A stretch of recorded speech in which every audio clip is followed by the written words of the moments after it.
Ladies and gentlemen, Here we go. oh my goodness, here we go. Here we go. We're here to talk about the first game of this preseason tour that Man United has started to embark on. We saw Manchester United play Leeds United today, and to help guide that conversation and just reflect on youth because today we saw the youth, and we know that Manchester United is a club that celebrates youth. We are built on youth.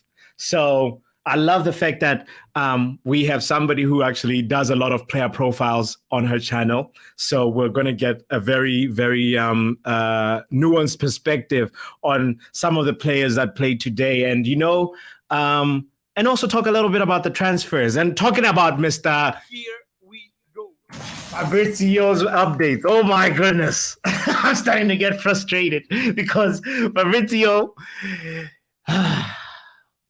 I feel like I want to say, tweet when you have something concrete. If not, you should be spending time with your loved one because we know you work very hard, in the transfer window. But, I'm always just checking just to see if maybe the first game of the season, is going to maybe like inspire a very, very big comment. But, the comment is, stand by, we're gonna be going on soon. But anyway, let's go ahead and welcome my lovely friend Maisy from Devils United. I am so delighted to have you, Maisy. Let's hear if I can put the sound effect as well. You didn't get it. How are you, Mace? I'm very good. Thank you for having me on, and I absolutely love that sound effect. Like, just for me. Just for you. It's so lovely to have you. It's always a pleasure when we collaborate. I always enjoy our conversations. And also this is especially important because we saw a lot of youth today, and I want to ask you about all that. But before we get into it, I want to also ask you for tuning in. I want to say thank you so much for doing that. My name is Botswanapapi. You're with Maisy on the Football Power Hour. We will be back in a second. Make sure you hit the like button. Make sure you subscribe if you haven't done so. Bruno Fernandes!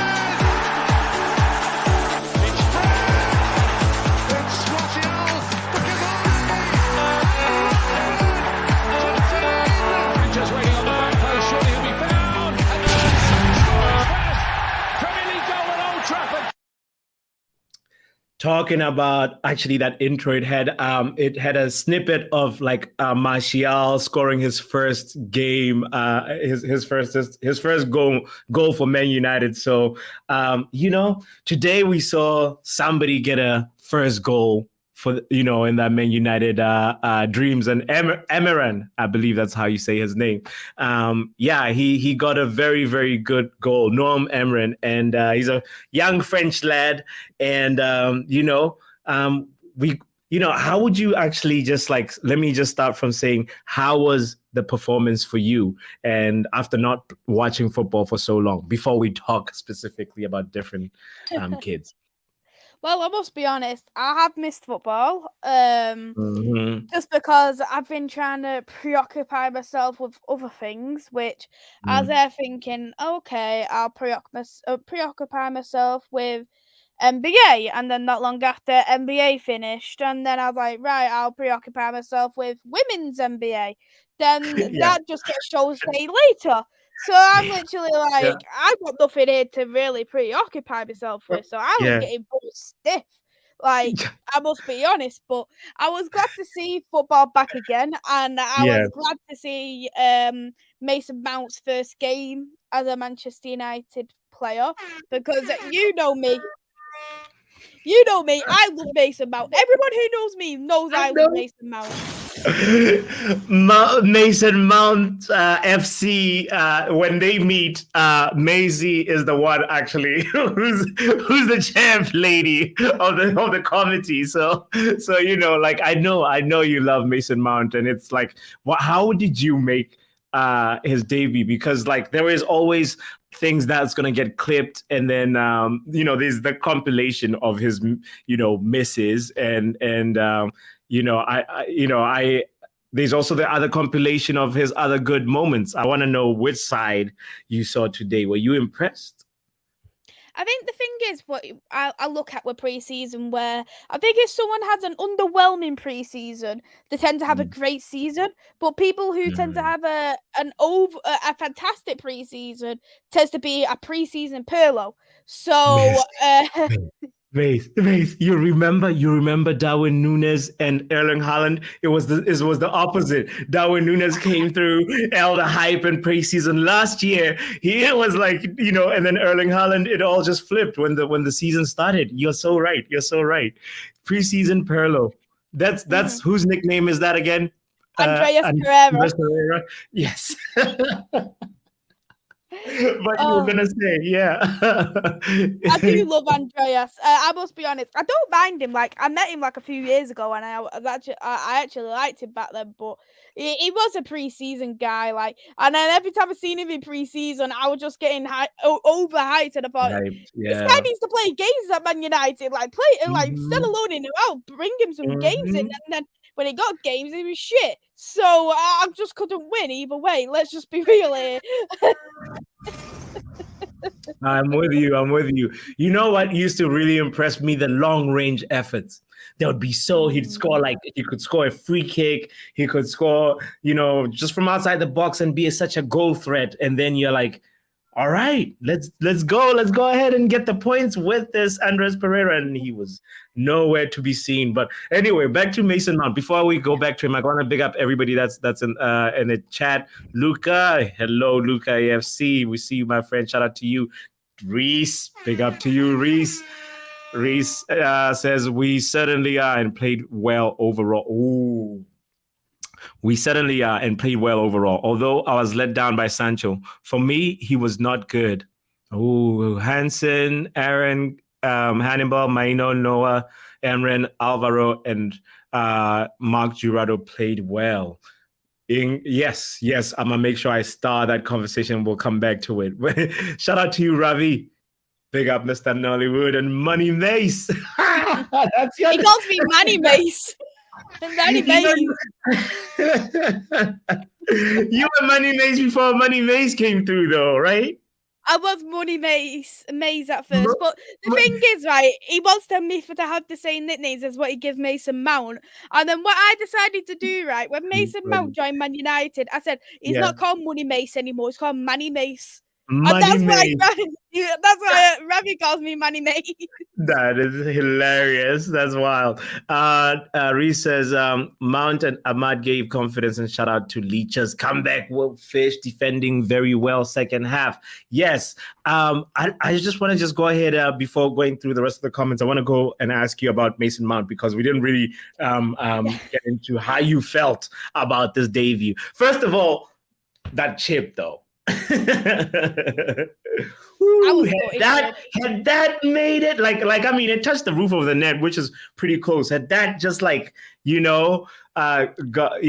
just went in, it would have made Twitter and TikTok and Instagram go crazy, but I love the fact that he has the confidence to try that. Did you like his performance overall? Did you where were you with? For me, especially with these first teamers who we know is going to get into the team week in, week out, I know there's going to be people who was overwhelmed, but the thing is there's still 5 academy players in there, so a player isn't going to perform at the best when they're not with their best, the players who they suit the best. But I think Mason Mount, he did bring a lot of confidence. He was a workhorse. He was actually as far back as Lisiandro at one point in that centre-back role. That's how far back I seen him, and he was there helping defending when Tom Heaton actually came out of his box. I never thought, I was like, what? A goalkeeper outside his box? Get back in there, mate! Get back in there! Get back in there! But I think for me, he does show some positive spells. I think he looked good in the corners and set pieces. But yeah, I think from there we do have a bit of a clear idea of where he may play if it was the 4-2-3-1 that he's going to play in that 10 role. Otherwise, I think he could probably play as the right-sided midfielder. But yeah, I think from all the qualities he's shown in the game, as I say, it's hard to say knowing that there's 5 academy players, so a player isn't always going to perform the best, especially knowing that he's been out longer than other people. He's been out since April. So he's going to be a lot more rusty than other players when we need to think of it in that way as well. But I think he did offer quite a lot coming into the game. Yeah, I actually, you touched on something that made me curious. So your preferred formation is a 4-2-3-1 or 4-3-3? Like what? 4-3-3. Okay. So your ideal setup would be possibly, I guess, Casemiro being the sitter and then Mount and Bruno. Okay, word. But do you think we would get run over if we played that midfield trio versus Manchester City's trio? I think it depends on the games that we do play. I think if, for instance, that we was playing against like the likes of Forest or Luton, etc., we can play that 4-3-3 as the more creative, because they're the type of games that you should be looking at and go, right, we need that kind of goal difference. But if, for instance, we was playing against City, we was playing against Liverpool, Chelsea, because Ravi did ask me a good question. What formation would Man United use with Mason Mount? 4-2-3-1 is the one we've used for many, many years. Under Ollie and Jose. Jose. We've used it for such a long time. That's what the players are used to. So that could be something as counter-attacking football. But one I did actually mention was the 4-1-4-1. Still play Cass as the lone defensive midfielder, but have a bit more stacked a little bit further forward. So you could have the middle to drop back that tiny bit if needed to be, and then the wingers are able to provide and create. But I think that could be a potential option against the bigger teams also. I hear you. Yeah, it'll be nice to also just have a little bit of a fluidity where you can switch it up if you need to, like in the game, still using the same personnel, but just have a different formation setup that allows you to maybe get hold of a game that's like maybe a little bit harder than you anticipated or whatever. But talking about players that were like like a number six, a sitter. How did you feel about Kobe Maino's performance? Like, were you impressed? We saw 45 minutes of Kobe Maino, and do you think he's ready? It's hard to say if he's ready right now, but I think he's in that right direction. For what we have seen, we have brought through a proper academy player year in, year out to keep into that Manchester United squad. Could that be Kobe Maino? Possibility. But I think he looked very good. He was great with the defending work that he had to do, bringing the ball forward. I think he was absolutely superb. So I do think, though, that Ten Hag is a fan of him. He did give him his debut against Charlton, and he has used him the odd time. So I think he could be a possibility, Kobe Maino, but another one could be even Hansen, because I have heard that Ten Hag is also a big fan of him. But of course, we are going to go into that second half very soon. I also got to ask you about other than Kobe Maino, like there was also the Hannibal Cannibal. Like he was really all over the place, and he's another player. Like I'm actually wondering who is going to be. How every season we have a breakout young player that just like storms into the scene. We've had the Rashfords and the Garnacho last season, and now who's gonna be this season in your opinion? Because Hannibal's performance was kind of good too. Do you reckon, or no? What do you think? I think Hannibal played very well. He still stuck with his same old fiery self of getting a yellow card. That's just typical Hannibal, isn't it? But I think he did have a great loan spell at Birmingham. He's very highly rated by the Birmingham fan base. I've done the player profile for Hannibal, learned a little bit more about him. The only problem is with Hannibal, I know he played in that 8 role, but Hannibal does play a lot better in the 10 role or in the 4-1-4-1, a bit more further forward. So I think for me, especially now we signed Mount, it's just going to be a bit of a problem with, is he ever realistically going to get into that 10 role? Because we've got Mount, we've got Eriksen, we've got Bruno, Donny could potentially stay. That's the only problem. Is he realistically, based off the competition, is he realistically going to break in? Because you've got to be really special to break in with them kinds of players into the team. I'm not saying he couldn't do that, but I think it's next to nothing impossible for me. To be honest, I do think it is going to be more likely that Hannibal is going to be shipped off. I know that just sounds a bit like I'm putting a bit of a damper on things, but he has had a few attractions in Europe who are very interested in Hannibal, and I have seen Borussia Dortmund are wanting him as a Jude Bellingham replacement. I know we'd kick ourselves in the teeth if he went to Borussia Dortmund and then he turned into the next Jude Bellingham. I know that's when we would we grit our teeth and go mad. But sometimes what I do think is, as much as our play is fantastic, we need to look at the pros and cons. Are they going to get into the squad? Are these? Do you think these are going to be a competitor for these players who are in that position? And that's something that needs to be weighed out. And sometimes, even though we think a player's great and all, with the best resolution for them would be potentially going to a different club to try some new adventures, because you're looking at Chong from a couple of years ago. He was looking like the next big thing, but he had a couple of loan spells, moved to Birmingham. Now he's going to Luton. And then he looked like the next weakest thing. After being getting pushed over, like he was just, I don't know, like if there's a player that lacks physicality, it's Chong, in my opinion. I was just so, I'm laughing about it, but because like it actually is one of those moments where I am like, I really wanted it to work out, so, as well as Gomez, Angel Gomez, it's like, I feel like they had so much, of a high ceiling. It was just sort of sometimes when you're developing as a player, it's very, very intricate. There's some things that just have to fall in place and James Gardner is a big one for me. Another calm play. I love the way like he was also I think last season was the last time we saw him, right? In the preseason tour. Am I right? Oh no.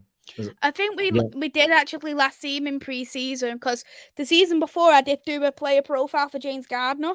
And I know all of us were saying, James Gardner could play in the 6th role, blah, blah, blah, blah. But according to the Forest fans, he's never played in that 6th role. He's better in the 8 and the 10.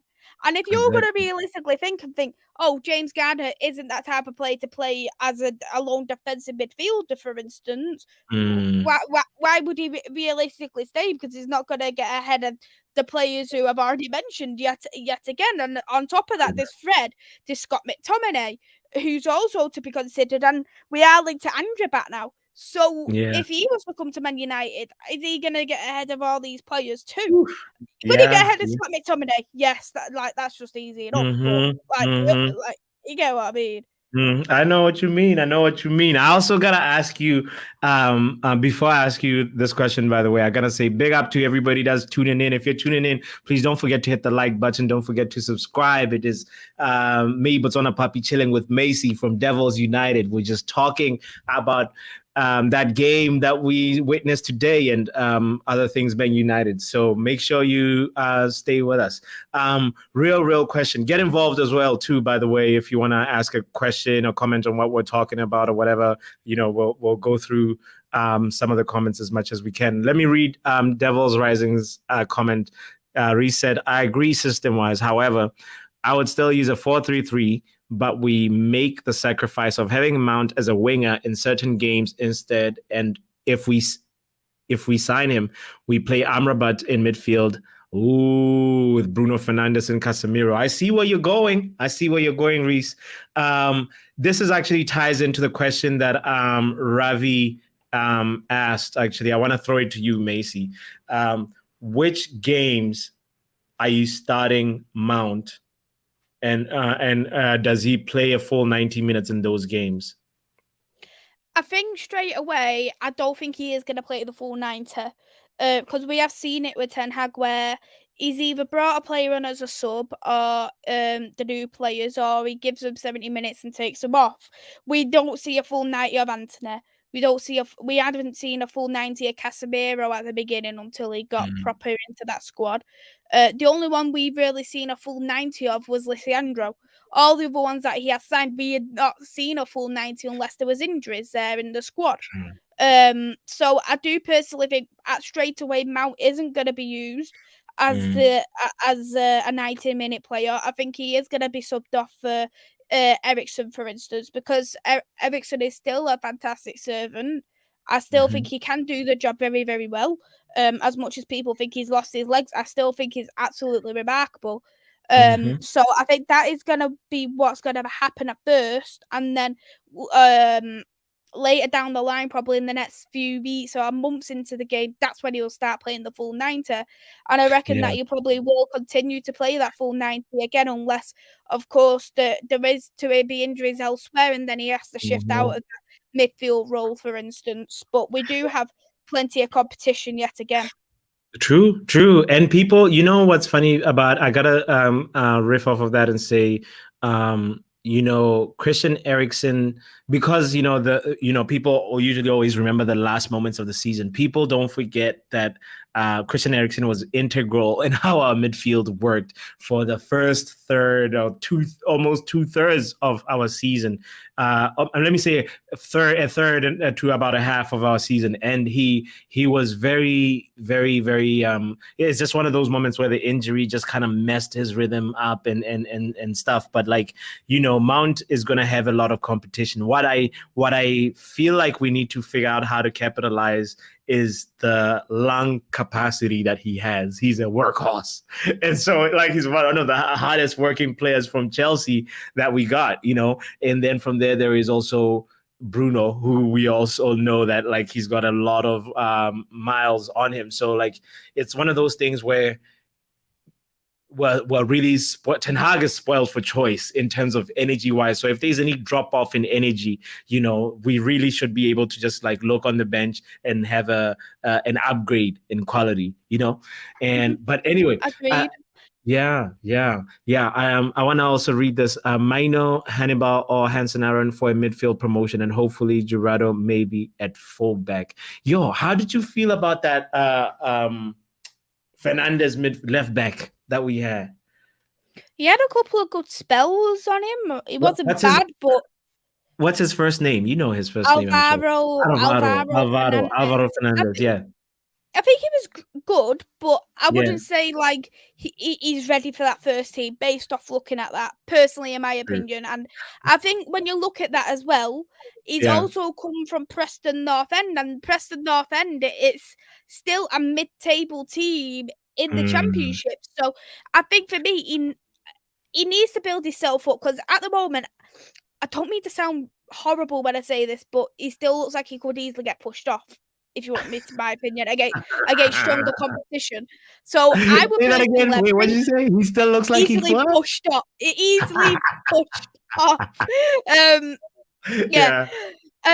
But I think bring him to a higher Championship team. If that someone who wants to compete, a Middlesbrough, a Southampton, or Leicester could be a good shout, or whoever else, whoever wants to get into that playoff / win the Championship, bring them to that type of team, or bring them to a lower Premier League team. Because the thing is I'm not, unless a player looks absolutely special, I'm not going to throw a player from playing in mid-table to lower Championship to first team Man United. I'm not prepared to do that. And on top of that, right now, Fernandez isn't better than Luke Shaw, and he isn't better than Malacia from what I've watched last season. I don't think he's going to break for either of them. But he performed better than Brendan Williams, right? Or no?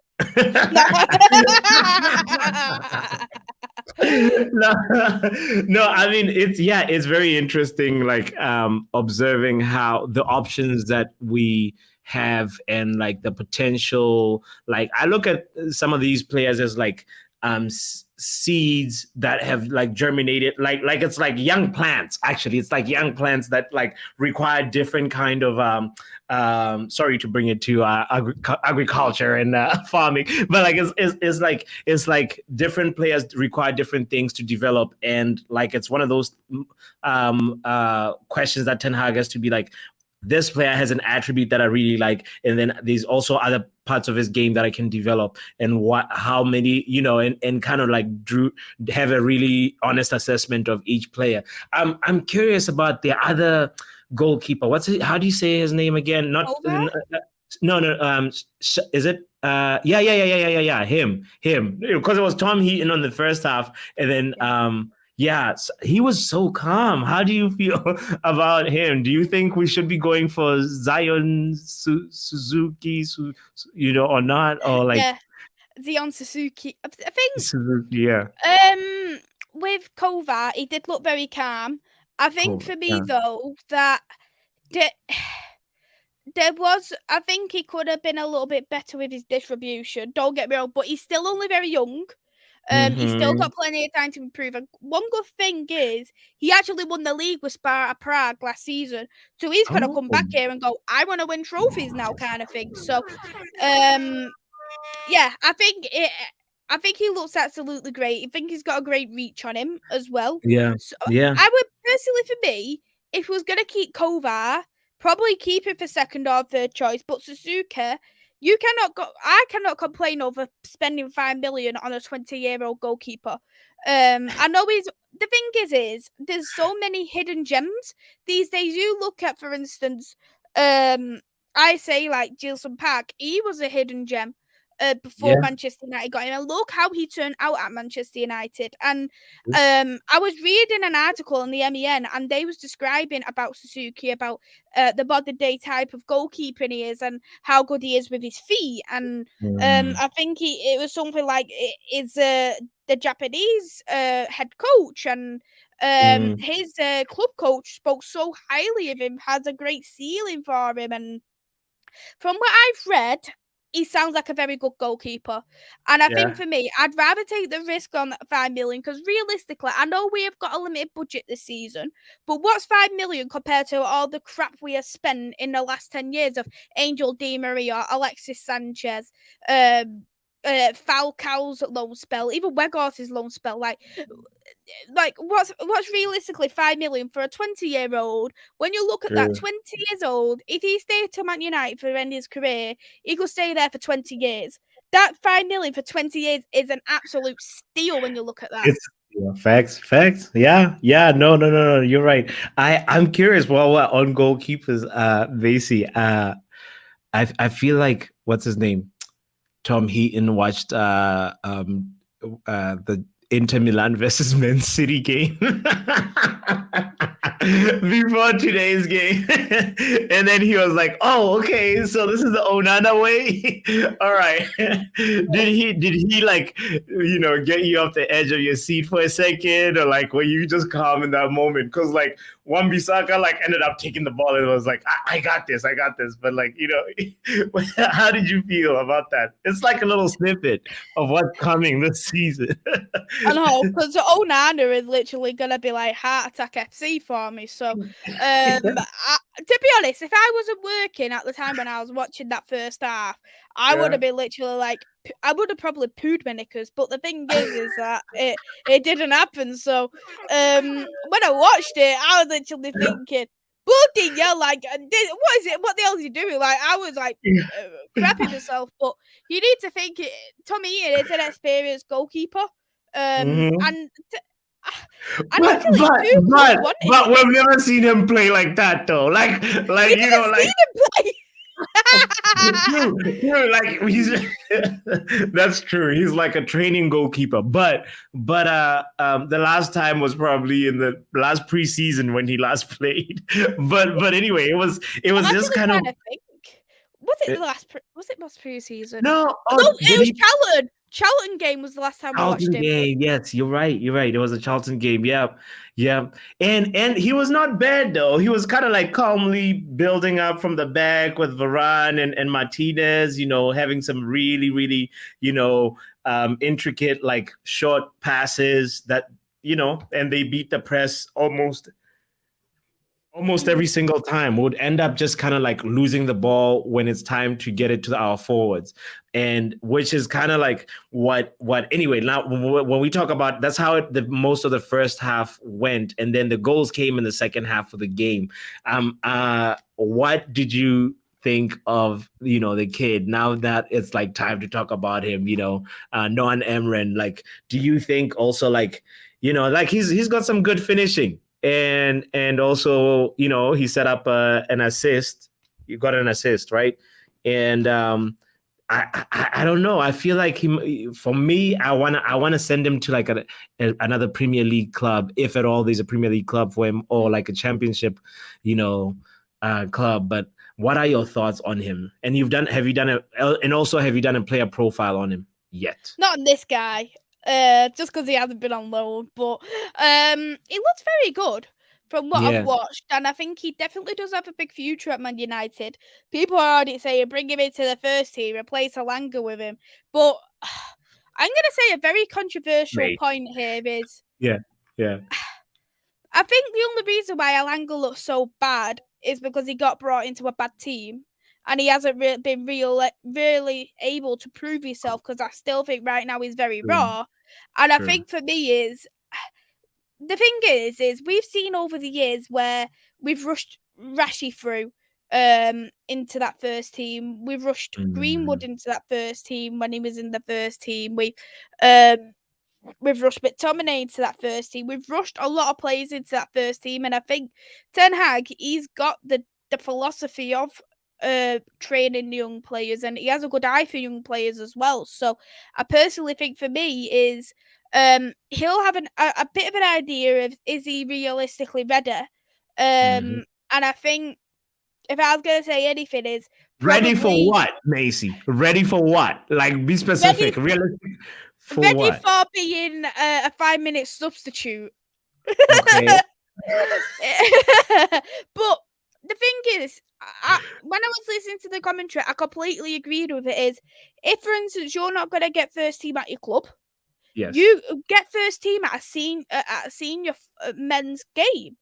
I get the build of the mentor, get the build of how to play against different types of players. And I think if, for instance, Ten Hag isn't wanting any of these youth players, which if he doesn't want them this season, that's completely up to him. But I completely trust his judgment because of the way he's been with Ajax. So if he feels like none of them are particularly ready, I would say all of them needs to try and find a senior club to build up that first team. And then Ten Hag is going to be clear, obviously, for me, watching them as much as he can, and to see are they really ready. But I think the ones who he probably thinks are more likely to be ready than others are the ones he played in the first half rather than the second half. I think the second half ones are probably going to be the ones who are more likely going to be loaned out than the first half, because that was kind of our first team in the first half, and then the second half was, oh well, let's put the kids on. Who cares? Yes. Yeah. Talking about kids, the other kid who scored on the 80th minute, Joe Hugo, is that how you pronounce his last name? I think it might have been Luca, if I'm not mistaken. Somewhere in the chat earlier on, Luca is saying, if we end up with Joe with us, like, it may not be a bad player to have just as a somebody to bring in case say like we end up getting short for options. What do you think about that? Do you know much about him or not?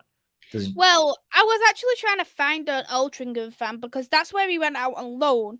Joe Hugill last season, he went on, and I think for me is, I know this is going to sound horrible again, but I think if for instance a player goes from, if they go on loan from a team that's in lower than League One, then that's where I get a little bit concerned, thinking, how far really are you in your development?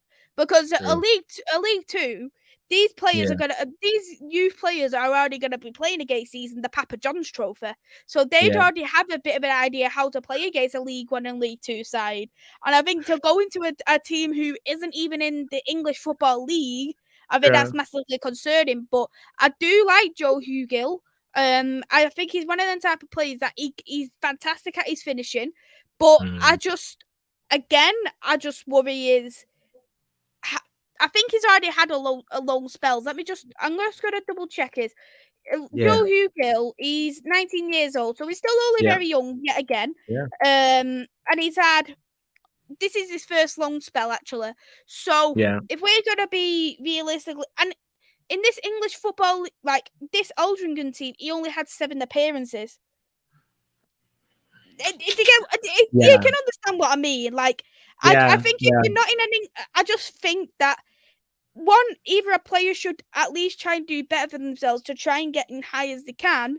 And the two is if you're going into a team like I know Charlie McNeil went to League Two and Joe Hugill went into a non-English football team, is try and actually break into this side because these Altrincham, for instance, are going to be part-time. They're going to be players who play in who are in full-time work, and you've got to look at Charlie McNeil. I think Newport County is a crap side. I'm sorry to offend the Newport fans. Not sorry, but Newport is crap, and they were fighting relegation, and they were close to getting knocked out into a non-English football league. So I just worry for players who actually go on loan to them type of teams and still don't get no game time. True. No, I'm with you. I'm with you on that. I also feel like the other point is I want to make sure that we cover all the players. We've talked about also Hannibal. We've talked the our false nine. Our false nine today was Jadon Sancho. There was a picture that was circulating Twitter that almost like I think the wind was blowing and also it was the angle. It almost made him look like, he was so unfit. But then afterwards, there was like another picture that, it's so funny. The internet is crazy. It's wild. But anyway, the main thing is we saw a Jadon Sancho that was, I think, in my opinion, not really like up to speed yet. Where are you on the Jadon Sancho situation? Should we, I think somebody earlier on asked this question saying like, should we cut our losses or should we give him one more season? How do you feel about Jadon? I do genuinely think with Jadon Sancho he is the brand new scapegoat because Harry Maguire's not playing. I will openly say that, and I think for me is the way people have gone about disrespecting Sancho. He's still only 22 years old. This 22, 23. That's something that we need to look at first of all. He's actually one of our younger players here. He's not gonna. I think one thing is we've massively overhyped him at Borussia Dortmund to think that he was going to do. He does things that he doesn't do. People talk about his cross. He can do this. He can do this. He can do this. He can do this. But realistically, that is not Sancho type of player. And then this is the thing. Another thing is he went into a side where we've had 3 managers, including Michael Carrick, and that's not fair for any player to start their first season in that way.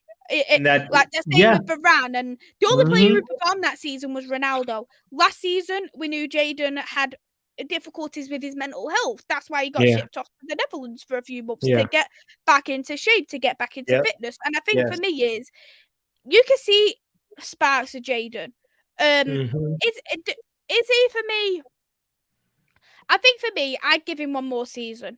Just because of the issues with the issues from the first and the second season, I think that's what he should be given one more opportunity.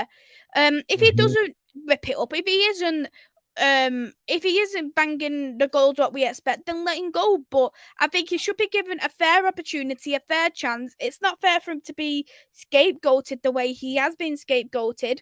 I understand why people want him sold. Don't get me wrong, I understand that. But I think for me, he did look a little bit timid, scared.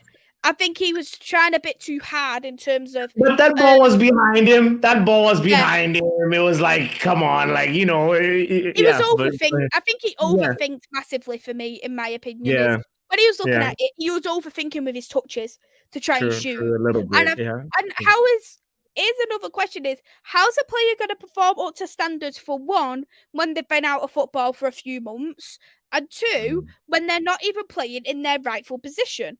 Because Jadon Sancho is not a false nine player, so why should we expect him to play as a false? I know that he's played there because we haven't got a striker or we haven't got anyone else to play there, but why? That's not his fault at the end of the day. I say no player is going to play their best performance when they're not in their best position. Like, you look at Rashford, he plays better on the left. He's not as good as a striker, even though he's played well as a striker this season. You look at Bruno when he's played in that false nine. He was awful in that false nine. Martial's awful wherever he plays. You've got, for instance, as well, Fred. He played as a defensive midfielder on Darla, and he was shocking. Yeah. But when he got put next to a proper defensive midfielder, he was fantastic. He had fantastic games. So I just think, for me, is we need to give him the support and the backing, because you can clearly see he is struggling. And I think the fan base is doing no favours whatsoever. They preach mental health to say, oh, like, this player should be abused. This player, but they're happy to abuse him. It's just not on. And the fact that people are trying to body shame him for when he had wind under his top, honestly, it's just disgusting. I'm not saying like I love Sancho to the heaven and earth, but it's just right and wrong. Yeah. No, that's right, Maisy. Call them out and tell them. No, for real. It's appalling how much you, and I think you're so spot on by saying he's become the new scapegoat, because we're running out of scapegoats. And if Maguire gets, sold, Sancho is going to be probably the one that gets a lot of the flack, because it almost seems like there is haters there just almost waiting, and now some of them have also dedicated that energy to Mason Mount. Right? It was a little bit incredible to me that, like, okay, fine, it's maybe less than an hour after the game, there is this trending video of all of Mason Mount's misses. And it's like, he overhit the chip, and they put that in the edits. They put that in the middle to kind of just, it's funny how the editing and the power of just like what a video, a compilation video can tell. You can tell a very biased story if you want. And those things also have to be called out and saying that's not really helping the fan base, whatever. Some people probably are just doing it for the clicks or whatever, but it's just not right, and I also got to ask you, now that we've talked about Sancho, I have to ask you about Ahmad. How did you feel Ahmad performed today? Because we haven't really touched on him. Mm-hmm. Yeah, I think with Ahmad, I think he's another one. He's been overhyped this season. I think he's been great and all, but I just think that he was quite underwhelming with his performance for me. I know he was a bit all over the place and stuff, but I think, again, he was very weak on the ball. I think for me is another problem is that he was a bit too greedy for me as well on goal. Don't get me wrong though, like I think he is definitely one for the future, but is he ready for this first team right now? I genuinely don't know. Which is why if he was to be loaned out, bring him to a Premier League club, see if he can really hack it in the Premier League. Because at the end of the day, I'm not going to blame Ahmad for this. I blame the club. We spent 30 million for a player who wasn't even being used at their club in general. He wasn't even being used at Atalanta, and he's only very young. I think he had I think Rangers didn't suit him. He had a fantastic season at Sunderland, but when I was reading reports when Ahmad said if he goes on loan, he only wants to go to Sunderland, and I think, why don't you want to be better? Like, why do you want to go back to Sunderland and stay at your level? Why don't you want to build yourself up going, right, bring me to a Premier League club. Because based off that performance, what he played at Sunderland last season, because he could play as a right winger, he could play in the 10, he could play as a striker. Even though he's a bit small, he can still play as a striker. He actually scored his debut goal with a header in the Europa League against Milan. Yes. So yes. we look Bruno at that. assist, I think. Yeah, but It yeah, was a Bruno assist. So yeah. I actually think quite a few Premier League clubs will go for him. One good one, who I'd personally say, would be Aston Villa, because Danny Ings is getting older. Put him on next to Ollie Watkins in the 4-4-2. That would be a terrific shout. And I think for me is, I don't think he's ready right now, and I do think another loan spell, but loan him to a Premier League club. Don't go back to Sunderland. I really, really, really, it's funny that, I think that's because for each player, you kind of have to think about what's not just what's best for the club, but what's best for the player right now. And as we talked about it earlier on, it's like a very sensitive thing, like developing a player. Some conditions have to be almost set right for each player to kind of reach that maximum full potential. So I feel like you're so spot on in the sense that, like, if he had such an amazing performance, in the championship, it's now time for him to kind of just show it that you can do it against the big boys, and like the Levi Colwells did, like there's all these players that have been sent out on loan by big clubs, and they've earned the right to come back, or they're being rumored with other big clubs and stuff.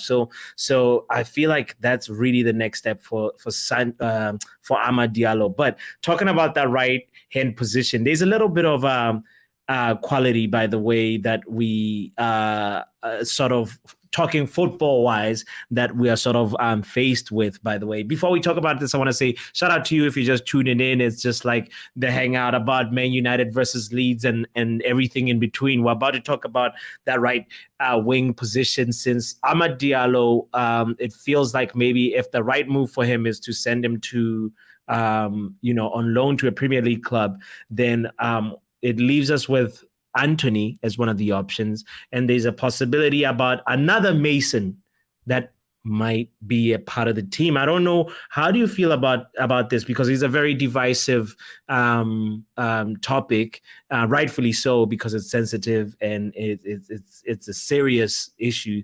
But Mason Greenwood had a picture with Antony Alanga, I believe, maybe in Dubai. It's rumored to be. It did not look like Dubai, I must be honest. Yeah, I don't know if they're like testing the waters to see how the people will react. Next one is Mason Greenwood with like two other Manchester United players other than Antony Alanga, and we're gonna see if the outrage is there. How do you feel about Mason Greenwood? Does he have a future for you at Man United? I think for me is Sancho can also play in the right anyway, so I think if Amad was to go on loan, that still gives that option. And also I would actually try and help Garnacho in other areas of the pitch too for his development. But in terms of Mason Greenwood, I know it's very sensitive for a lot of people. Yeah. You look at it, some people have opinions, some people not. I've not said it on my own channel, what my opinion is of the situation, but we know that Mason Greenwood has been found not guilty. If people still think he's guilty or if he isn't, that's obviously people's opinion, but we obviously have to go off based on law here at the end of the day. I think what eriktenhag is trying to do here is he's bringing him on loan for a season to Atalanta by the looks of it. Roma was also interested in Juventus on a season-long loan, because we can't just terminate his contract now because he's obviously not guilty. And if we was to terminate his contract just like that, he could obviously go into that court of law, and that's just it's just like all these.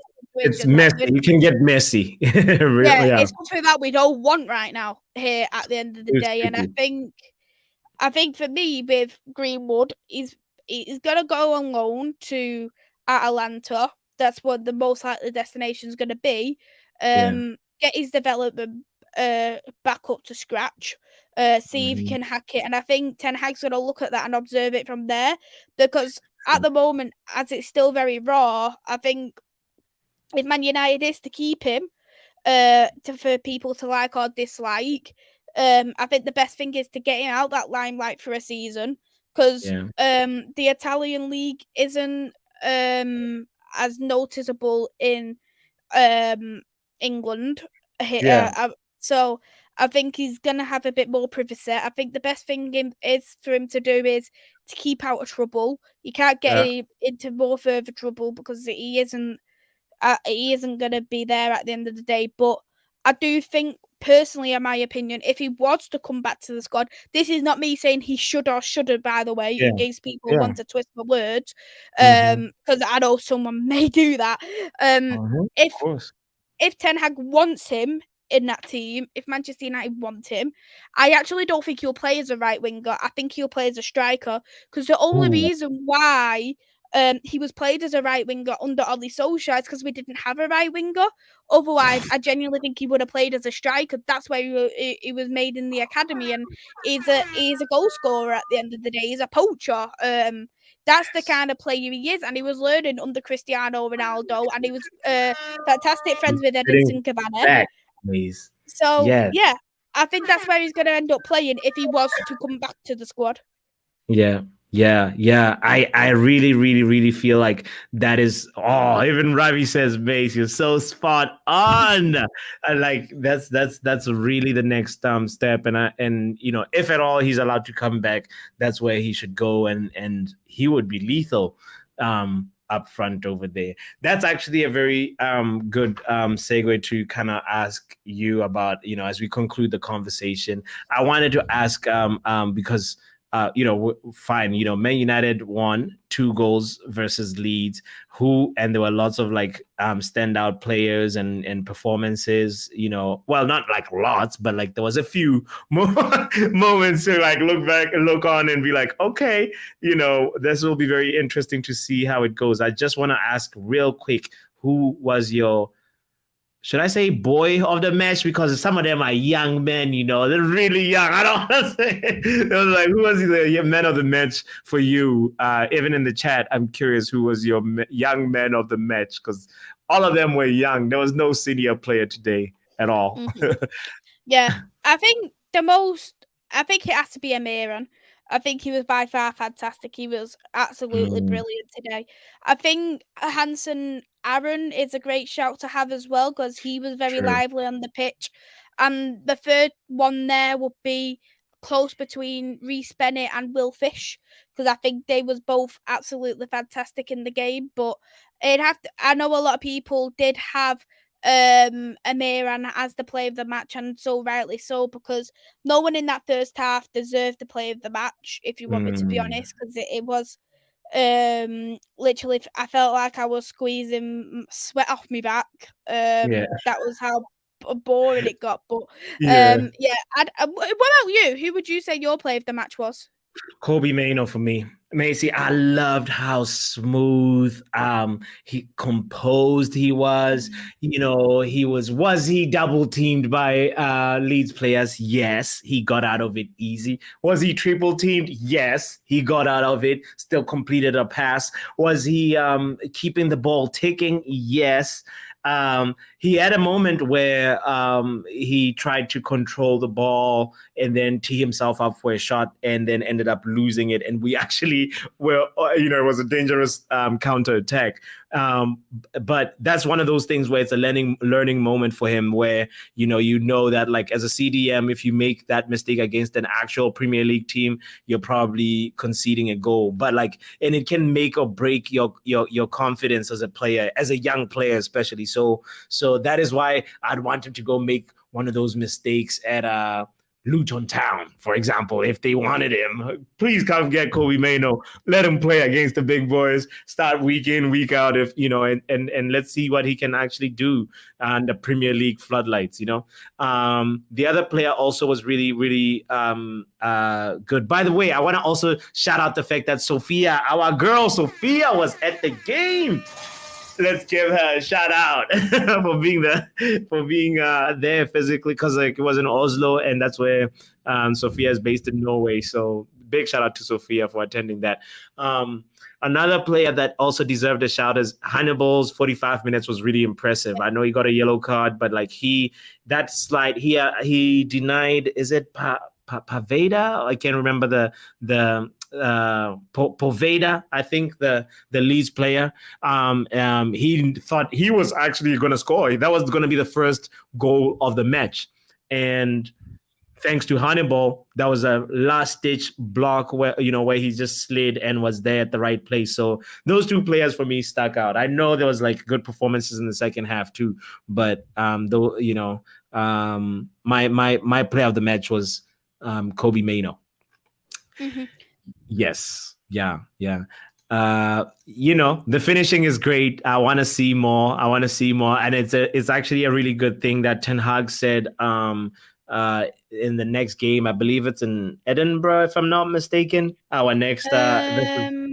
It's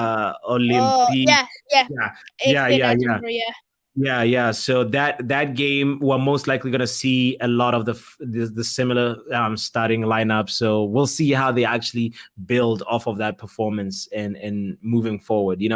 And anyway, so I wanted to make sure that also Reece said Hannibal went out and treated it like a league game with that tackle. Yeah. There was just like something that was really, really great. Mount gets 45 minutes. Does he get a 10? Explain that, Maisy. What is Reece? So basically, Reece and Ravi had a bit of banter out with me, saying that regardless of how Mason plays, he's gonna get a 10 from me for coming on the pitch. So, yeah. I love it. Okay. Well, I just want to conclude the stream by asking you, Maisy, which striker should we go for? It seems like the Onana "here we go" should happen soon. I don't know. We'll know by the end of the week. But in terms of the striker situation, where are you? Well, okay. So, everyone wanted Osimhen. Whereas with Osimhen, as much as I think Osimhen's great, I don't think he'd suit us. I haven't watched much. Hold on. Explain that. Explain. Okay, I'll explain it. So, slide away from it. Yeah. I think Osimhen was fantastic because of the winger who they had, because he was a fantastic creative winger. The problem is with our wingers is they do not create for a striker. They're so greedy. They literally cut in or shoot, or they'll shoot outside the box. Whatever they do, like they're just very, very greedy. And I think for me is if we get a striker, he's gonna need to create for themselves. It's just one of them. I think that the only player who's gonna create for their striker will be Bruno and Mount. But we can't solely rely on Bruno and Mount to create every single goal for that striker, in my opinion. So there's either need two things. One, a striker what's going to suit the wingers, or two, the wingers need a slap, not physically, and say, right, be less greedy here, boys, but that's not going to happen overnight. Yeah. So, because we know Rashford has never been one for creating. Antony has never been one for creating. Sancho is more one for creating, but he needs a proper striker next to him. And Sancho is not going to be in that starting 11 lineup based on... No. So, we need a striker who could provide for themselves. And Osimhen isn't that type of striker for me. Another option, Harry Kane is a more suitable option for me, but that's not going to happen. It's like dancing with the devil. And I don't think I'm going to do that with Daniel Levy, if you want me to be honest. Dancing with the devil Levy. Yeah. From what I've heard, the Napoli director is known as the Italian Daniel Levy, so that kind of scares me.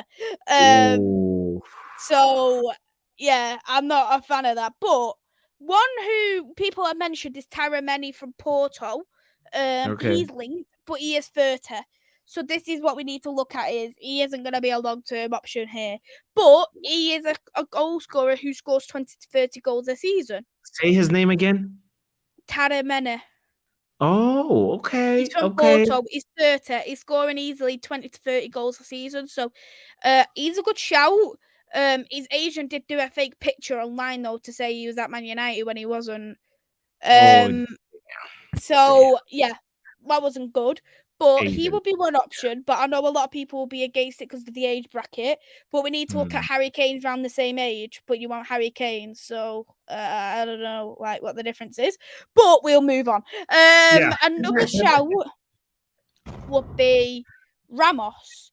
But I think Ramos needs one more season in that Portuguese league before he's able to get to the player he is. I know a lot of people like Ireland. I don't watch much of the Italian league. I've not watched Atalanta. So I'd the Moroccan Records. It's the Moroccan Records. That is hilarious, Kush. Who's the Moroccan Burgos? But yeah. What I do think though that strikers are so much harder to buy because a lot more teams are converting into false nines. You look at Bayern Munich, Real Madrid are going to most likely go into that false nine system next season. All the best strikers are getting old. Let's be real here when we say this. So, another shout what could have happened if he didn't go to the bookies too much would have been Ivan Toney, but that ain't gonna happen. No. I bet it's not gonna happen. People bet that he's staying at Brentford. Free Ivan Toney.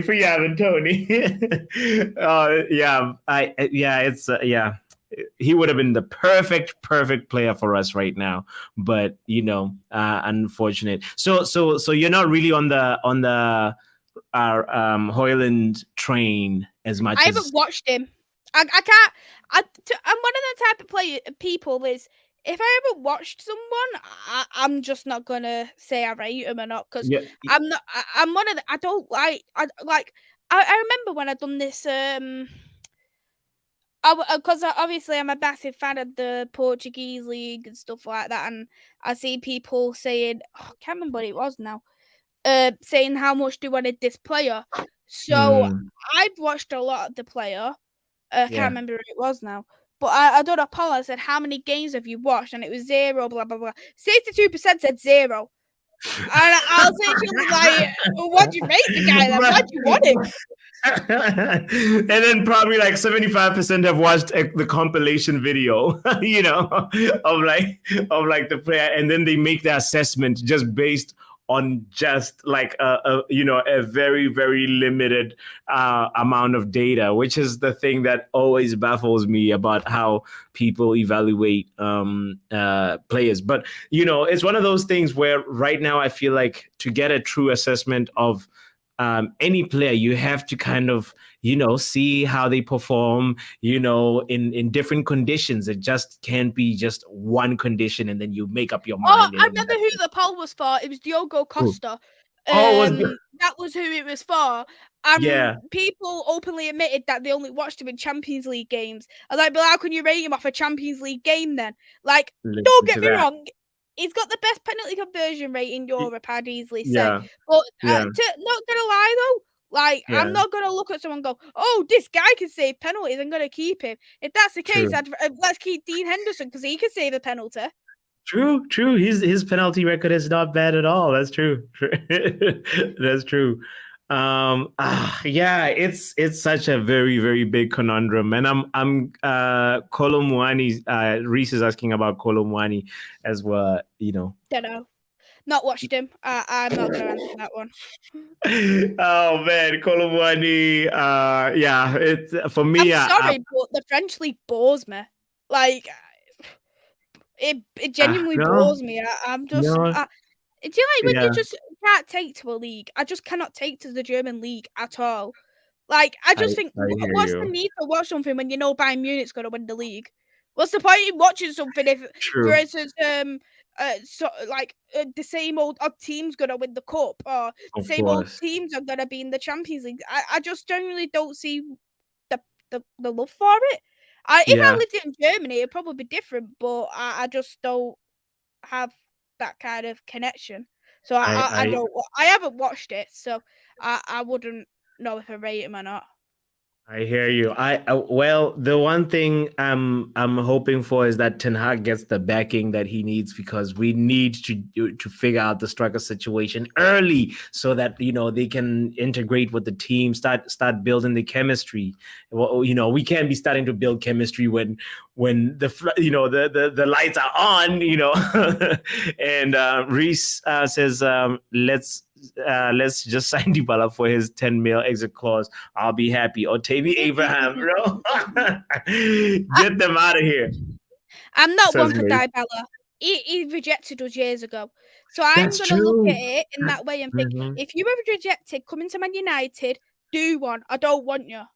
I don't care if you cost 5 million. Don't care if you cost 10 million. If you've rejected us, do one. I don't want you. That is a bloody joke. That's Paulo Dybala for you.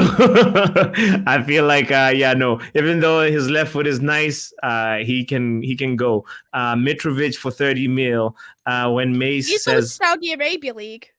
"Oh yeah." Well, that's actually really good quality for the Saudi league. It's actually taken off. it's giving MLS real competition. By the way, if you're just tuning in, we want to thank you so much. We're pretty much at the end of our conversation. Make sure you hit the like button. Make sure you subscribe. We were hanging out with the lovely Maisy from Devils United. Also check out her channel. Maisy talks about all things Man United women's team. You'll hear talking about Sporting Lisbon as well. What else? All kinds of great content on Maisy's channel. That's really where I go when I'm trying to learn about, especially the women's team. I'm still trying to learn real quick about that. Actually, on that note, I have to ask you this closing question, Mace. Who's your favorite player from our women's team? And why? My favorite player Yeah. is Vilda Borisa. She isn't getting the game time at Okay. Man United because Yeah. the manager doesn't know how to rotate. Yeah.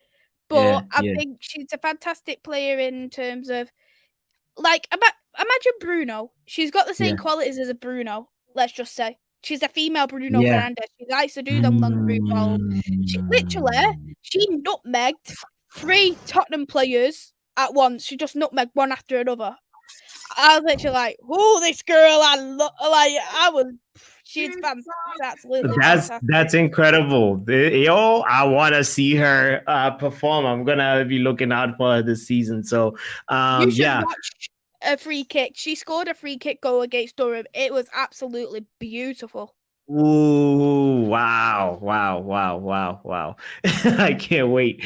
Dortmund bottled it. Yo, guys, the comments has been so fantastic. Thank you so much to you, Reese, Ravi, Kush.